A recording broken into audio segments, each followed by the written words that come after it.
अरे गरीब के घर में चूल्हा नहीं जलता है, बच्चा रात रात रोता है, माँ आंसू पी के सोती है, और देश के नेताओं को गरीब की परवाह तक नहीं। मित्रों, गैस हो, पेट्रोल हो, डीजल हो, हर प्रकार से महंगाई बढ़ रही है कि नहीं बढ़ रही है?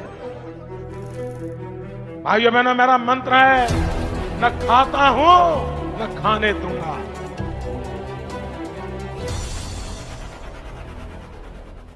महंगाई की मार है या किस्मत का है खेल, रसोई की आग भी अब मांग रही है मेल। सिलेंडर की लाइन है और जेब पर है भार, कैसे चलेगा चूल्हा, अब यही है विचार।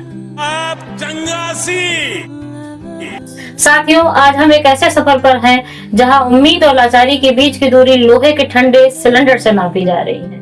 वे गलियां जो कभी शोर शराबे से भरी रहती थीं, आज ये गलियां सुनसान पड़ी हैं। शहर की रौनक कहीं खो गई है।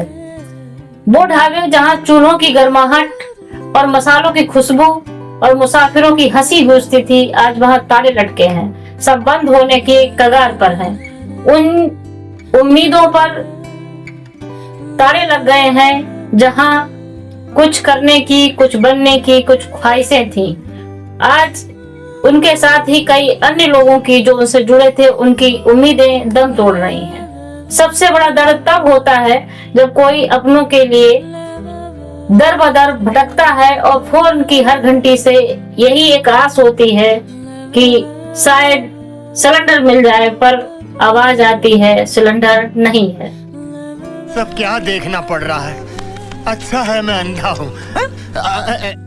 नमस्कार साथियों, मैं हूँ मनु शांति प्रिया और मेरे साथ हैं इस सफर के हमसफर मिस्टर अष्टभुजा सिंह। नमस्कार साथियों, आज हम इस अंक में चर्चा करेंगे कि आखिर सप्लाई की इस कड़ी में चूक कहाँ हो रही है। क्यों एक खाली सिलेंडर और एक बंद ढाबा आज हमारे समय की सबसे बड़ी त्रासदी बन गए हैं? क्या हम सिर्फ एक सप्लाई चैन का हिस्सा हैं या एक दूसरे का सहारा भी? अखबारों की सुर्खियों में, सोशल मीडिया प्लेटफॉर्म्स पर, रील्स पर आप प्रतिदिन देख रहे होंगे कि कहीं कोई लाइन में लग करके किसी पंजाब राज्य के किसी जिले में कोई भूषण कुमार जिनकी कार्डियक अरेस्ट से मौत हो जाती है, कहीं एमपी में कोई लाइन में लगे लगे बेहोश होके गिर जाता है, कर्नाटका या बेंगलुरु में कहीं जल्दबाजी में लोग एक्सपायरी डेट का सिलेंडर ले रहे हैं और जिससे ब्लास्ट होते हैं और कई लोग हताहत हो जाते हैं। कोई नाले की गैस से चाय बना करके सरकार पर कटाक्ष कर रहा है। एक छोटी सी बर्तन को उल्टा करके उसमें छेद करके एक पाइप डालते, और जो गटर से गैस निकलता था वो पाइपलाइन से उसके अपने चाय के ठेले में ले लिया, और वो चाय बनाने के लिए उसी गैस का उपयोग कर करके चाय बनाता था। सिंपल सी टेक्नोलॉजी। तो कोई विकास के नाम पर दम तोड़ रहा है। साथियों, हर तरफ हर शहर में हाहाकार है। कारण सिर्फ एक है, खाली सिलेंडर ठंडा चूल्हा, खाली सिलेंडर ठंडा चूल्हा। अरे हम तो फकीर आदमी हैं, झोला लेके चल पड़ेंगे जी। आज का विषय केवल एक ईंधन का नहीं है, बल्कि ये देश के आर्थिक प्रबंधन और सरकार के उन वादों की परीक्षा है जो उन्होंने सत्ता में आने से पहले की थी। साथियों, आज गैस की कीमतें 2000 के पार जा चुकी हैं। ये महज केवल एक संख्या नहीं है, ये आम आदमी के बजट की कमर टूट रहा है। जी, बुकिंग नियम बदलने से पहले ही आम लोगों को कीमतों में भी बढ़ोतरी का झटका मिल चुका है। कहाँ गए वे लोग जो 400-500 रुपए के सिलेंडर के टाइम पर राजनीति कर रहे थे और बता रहे थे कि देश में महंगाई है? आज वो चूहे की तरह दबक कर क्यों बैठ गए? कितने तेजस्वी लोग हैं हमारे पास, कितने शानदार विचार रखते हैं जी, और कुछ लोग मनोरंजन भी करवाते हैं। क्या ये केवल अंतरराष्ट्रीय कारणों से हो रहा है या इसके पीछे सरकार की नीतिगत विफलताएं हैं? क्या है इसका सच? आइए जानते हैं सर से। स्वागत है सर। शुक्रिया मनु जी। पुराने वादों की ओर रील अब फिर से चलने लगी है। पुराने वादों की ओर रील अब फिर से चलने लगी है। सियासत की वो पुरानी आग अब घर घर जलने लगी है। सियासत की वो पुरानी आग अब घर घर जलने लगी है। आपने तो कहा था कि नाले से भी चाय बन सकती है। आपने तो कहा था कि नाले से भी चाय बन सकती है साहब। आज आपकी वो आत्मनिर्भरता सड़कों पर टहलने लगी है। या कुछ न कुछ तो गड़बड़ जरूर है। क्या बात है, बहुत खूब बहुत खूब। नमस्कार साथियों। खाली सिलेंडर और बंद पड़े ढाबे, यह महज एक दुकान का बंद होना नहीं है, एक पूरे कुनबे का बंद होना है। आजकल बहुत चर्चा एलपीजी को लेकर हो रही है। कुछ लोग हैं जो पैनिक क्रिएट करने का प्रयास कर रहे हैं। यह सरकार की नीतिगत विफलताओं को तो बयां करती ही है, साथ ही इसके वैश्विक तार को भी देखना होगा।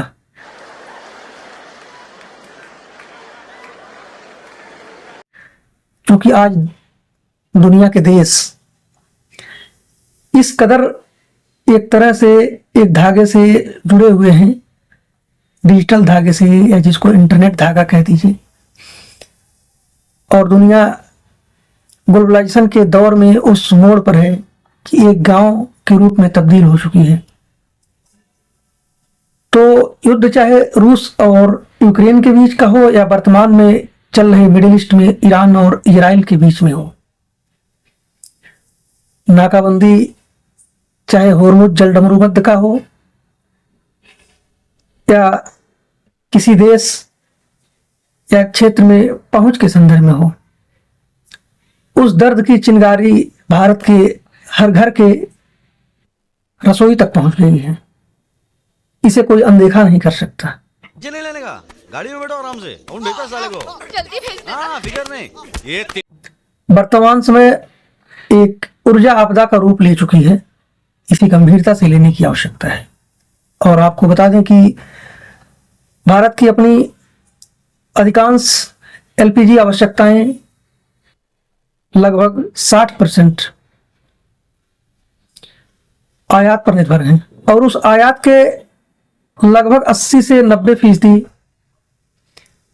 पश्चिम एशिया पर निर्भर हैं, विशेष रूप से होर्मुज जलडमरूमध्य के मार्ग पर, जो अपने आप में एक बहुत ही संकीर्ण मार्ग है। एक गर्दन और गलियारे की तरह है।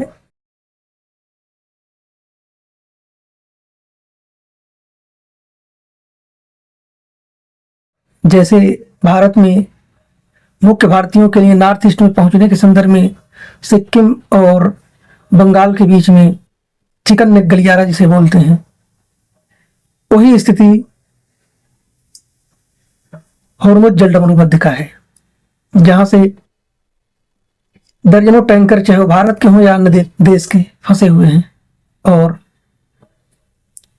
किस देश का कौन सा बारूद कब गिर जाएगा इसकी खबर किसी को नहीं है। और उसी मार्ग से दुनिया के लगभग 1/4 प्राकृतिक गैस और तेल गुजरते हैं।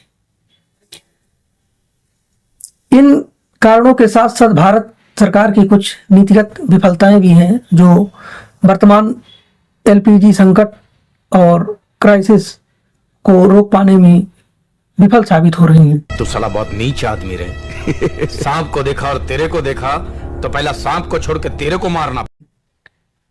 सरकार के पास कोई नीतिगत बफर स्टॉक भी नहीं है और लोग परेशान हैं, और कहीं कहीं तो आलम यह है कि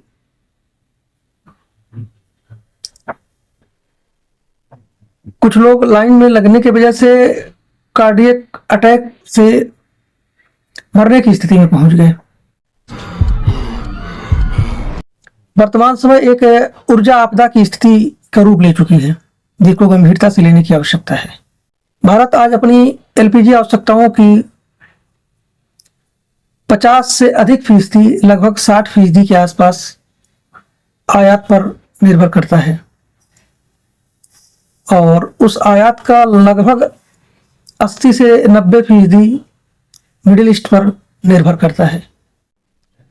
होर्मुज जल संधि की नाकेबंदी से, जो वर्तमान में युद्ध की स्थिति के कारण होर्मुज का पहरेदार ईरान अपने कंट्रोल में किया हुआ है। पूरे दुनिया भर में तेल व गैस के संकट मंडरा रहे हैं, क्योंकि दुनिया का लगभग 1/4 प्राकृतिक तेल व पेट्रोलियम टैंकर इसी मार्ग से गुजरते हैं। इसलिए भारत की स्थिति भी उससे अछूती नहीं है। भारत सरकार के राजनयिक प्रयासों का भी इसे एक नतीजा माना जा रहा है।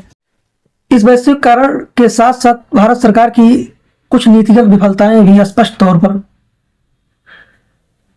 वर्तमान प्रकरण के लिए जिम्मेदार हैं। चीटिंग करता है तू,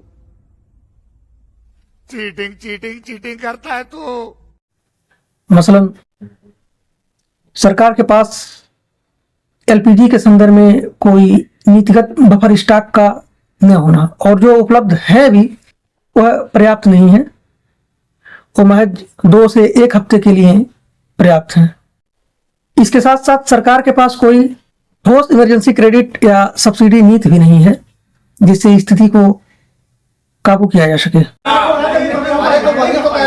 हम उत्तर प्रदेश की राजधानी लखनऊ में हैं। यहाँ पे एक गोडाउन के बाहर खड़े हुए हैं। आप देख सकते हैं कितनी लंबी लंबी कतारें लगी हुई हैं। लोगों का कहना है कि जो फोन से बुकिंग हो रही है वो बुकिंग बंद हो गई है। 25 दिन से पहले सिलेंडर अब बुक नहीं हो रहा है और 25 दिन के बाद ही सिलेंडर मिलने वाला है। इसलिए लोग ज्यादा परेशान। जमाखोरी करने वालों पर सख्त कार्रवाई की नीतिगत व प्रशासनिक विफलताएं भी जिम्मेदार हैं।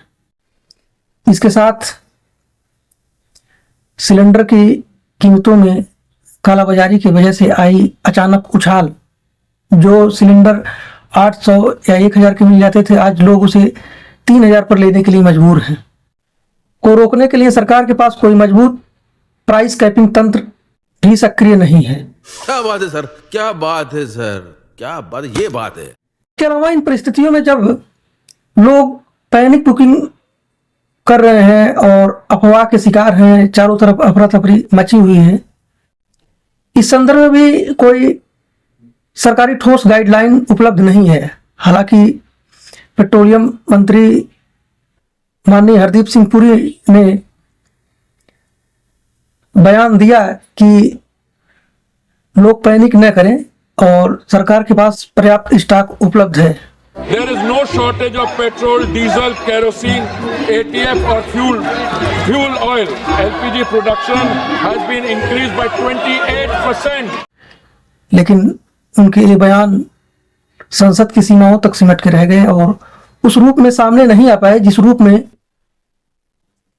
नेता लोग जब वोट मांगने के लिए घर घर जाते हैं और अपने एजेंडे का प्रचार प्रसार सक्रिय रूप में करते हैं, जबकि जरूरत उसी प्रचार प्रसार की थी। नहीं, जो तकलीफ देनी थी आप दे चुके, अब दोबारा के और तकलीफ मत दो। बाकी जो तकलीफ है वो हम सह लेंगे, प्लीज। के साथ साथ सरकार की मिडिल ईस्ट के संदर्भ में नीतिगत विफलता भी नजर आती है, क्योंकि युद्ध तो सिर्फ ईरान और इजराइल के बीच है। इससे अगर भारत के मधुर और मजबूत और बेहतर संबंध होते तो भारत की आवश्यकताएं प्रभावित नहीं होती। यह सरकार की मिडिल ईस्ट के संदर्भ में वैदेशिक कूटनीतिक विफलता ही है, जबकि भारत सरकार को चाहिए कि खाड़ी देशों से अपने भविष्यगामी वैदेशिक नीतिगत संबंधों को आपदाओं को ध्यान में रखते हुए मधुर और मजबूत बनानी चाहिए, ताकि भारतीय आवश्यकताएं प्रभावित न हो। समंदर पार बारूद की जो बू आ रही है, समंदर पार बारूद की जो बू आ रही है, वो मेरे गांव के चूल्हे की खुशबू छीन रही है। बड़ी बड़ी कूटनीति के दावे तो बहुत थे साहब, पर एक छोटी सी जलसंधि हमें घुटनों पर ला रही है। अभी तो हमें और जलील होना है। अति उत्तम सर, बहुत ही अच्छा आपने कहा।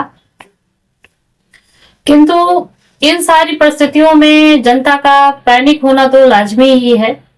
ये नाराजगी वो किसी तंत्र या किसी परिस्थिति विशेष से नहीं है। ये नाराजगी है जनता के टूटे हुए सपनों की, ये नाराजगी है हताश हुई वादों की, ये नाराजगी है उन तमाम विकास के वादों की जो विकास की पृष्ठभूमि पर बहुत बुरी तरह से विफल साबित हुए हैं।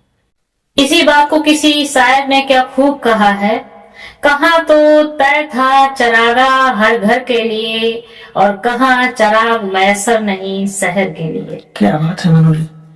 सरकार ने जिस तरह से साइलेंटली 2020 से सब्सिडी को धीरे धीरे खत्म किया इस नाम पर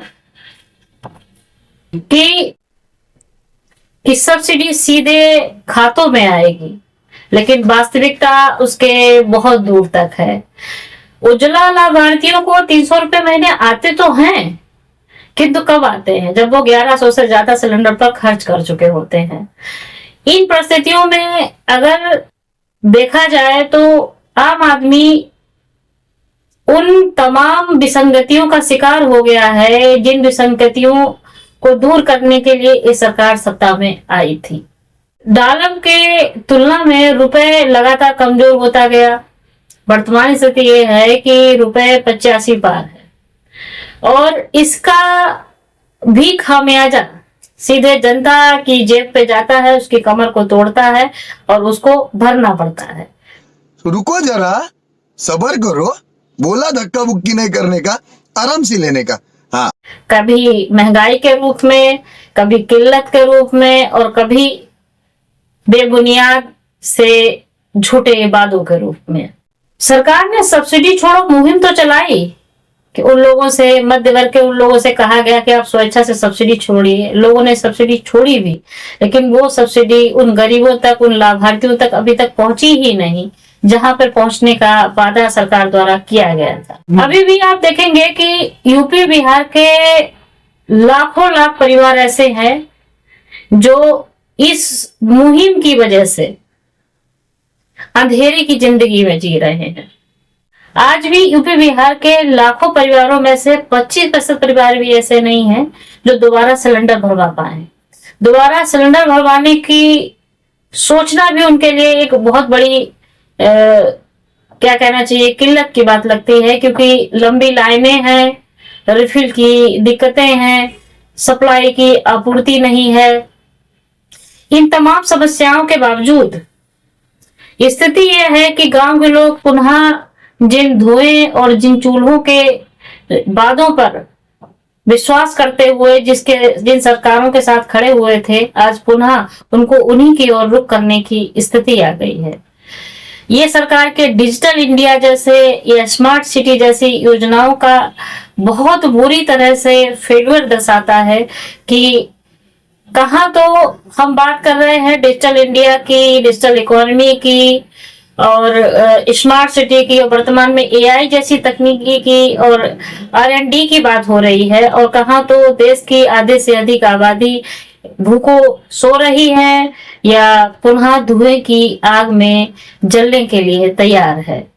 हे भगवान, ये क्या हो रहा है? मेहरबानी करके मुझे समझाइए, मेरी समझ में कुछ नहीं आ रहा है। जब अंतरराष्ट्रीय कीमतें बढ़ती हैं तो सरकार उन पे एक्साइज ड्यूटी बढ़ा देती है, किंतु जब अंतरराष्ट्रीय कीमतें गिरती हैं तो सरकार ड्यूटी को कम नहीं करती और उसका बोझ जनता निरंतर अपने ऊपर झेलती रहती है। एलपीजी पर भी 5% जीएसटी है, लेकिन उसके अलावा आप देखेंगे कि वहां पे डिस्ट्रीब्यूशन कमीशन है, ट्रांसपोर्टेशन चार्ज है। ये इतना ज्यादा है कि जनता जो है उससे त्रस्त है। हालांकि सरकार ने एक तात्कालिक समाधान के तौर पे शहरों के लिए 25 दिन और गांव के लिए 45 दिन की रिफिल अनिवार्य अवधि को किया है। सीखो सिलेंडर भैया के नुस्खे, बचाओ एलपीजी, बनो स्मार्ट। धीमी आंच पर पकाओ खाना, लंबा चलेगा गैस का खजाना।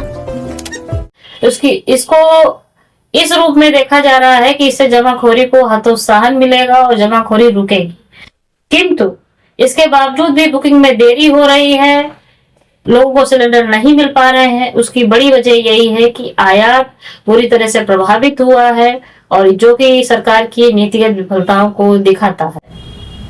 सरकार की आगामी रणनीतियां किस तरह से जनता को प्रोत्साहन देंगी, किस तरह से उनके टूटे हुए आत्मविश्वास को जोड़ेंगी और भविष्य में सरकार किन योजनाओं का अमल करे जिससे आने वाले समय में इन आपदाओं से बेहतर तरह से निपटा जा सके और लोगों को पुनः पैनिक ना होना पड़े।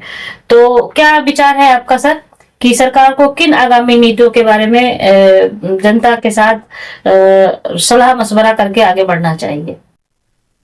बहुत ही यथार्थवादी परिदृश्य आपने पेश किया मनोजी, और बेहतर और सुंदर प्रश्न किया है। इसी संदर्भ में मैं आपको एक चीज बता दूं, अजीब मंजर है कि तंज अब हकीकत बन गए हैं, उनाले की गैस वाले जुमले अब वसीयत बन गए हैं।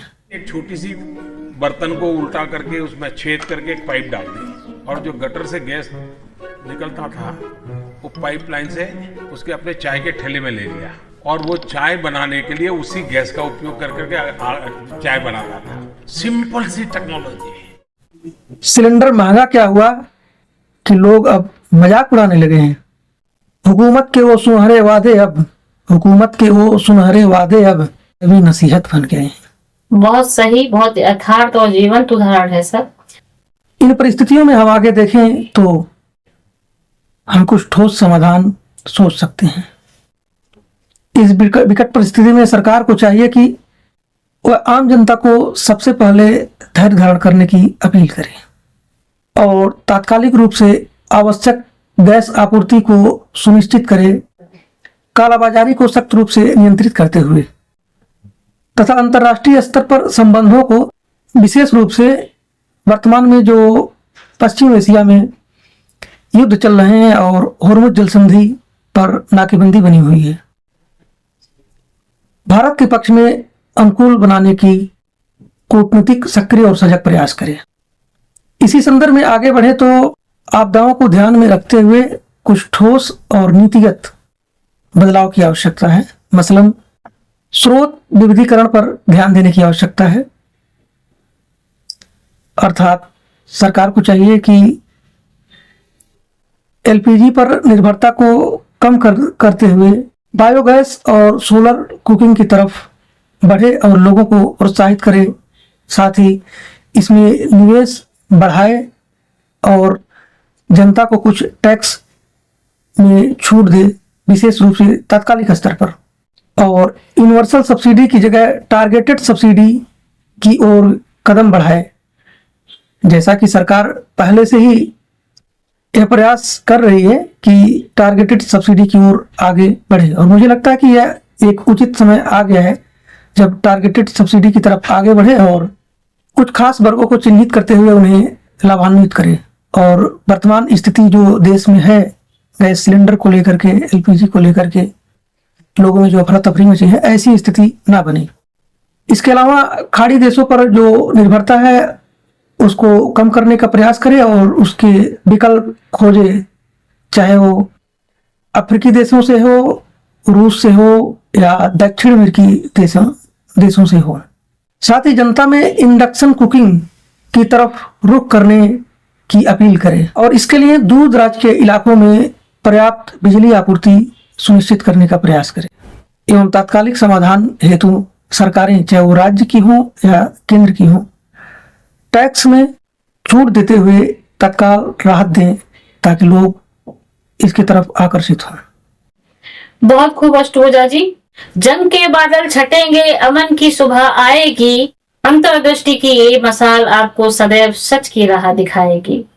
साथियों, आज की पूरी चर्चा में हमने देखा कि किस तरह मिडिल ईस्ट की समस्या और सरकार की नीतिगत विफलताओं ने भारत की अहम जरूरत को पूरी तरह से प्रभावित किया। सरकार को चाहिए कि पुराने वादे और वर्तमान हकीकत का फासला कम हो सके और जो लोग धुएं के कुचक्र से निकल गए थे वो पुनः उस कुचक्र में ना फंसे। और जैसा कि सरकार का नारा है सबका साथ सबका विकास, इसको यथार्थ की पृष्ठभूमि पर ला करके आम जनता के लिए एक बेहतर और सार्थक भविष्य का निर्माण करने की ओर सरकार आगे बढ़े। उम्मीद है कि आपको आज का ये विश्लेषण पसंद आया होगा। अपनी राय हमें कमेंट के माध्यम से जरूर प्रेषित कीजिएगा। वीडियो पसंद आया हो तो लाइक कीजिएगा और हमारे साथ जुड़ने के लिए चैनल को सब्सक्राइब कीजिएगा। और मिलते हैं अगले एपिसोड में फिर किसी नए मुद्दे के साथ। तब तक अपना ख्याल रखिएगा, दीजिए हमें इजाजत। नमस्कार। नमस्कार सर।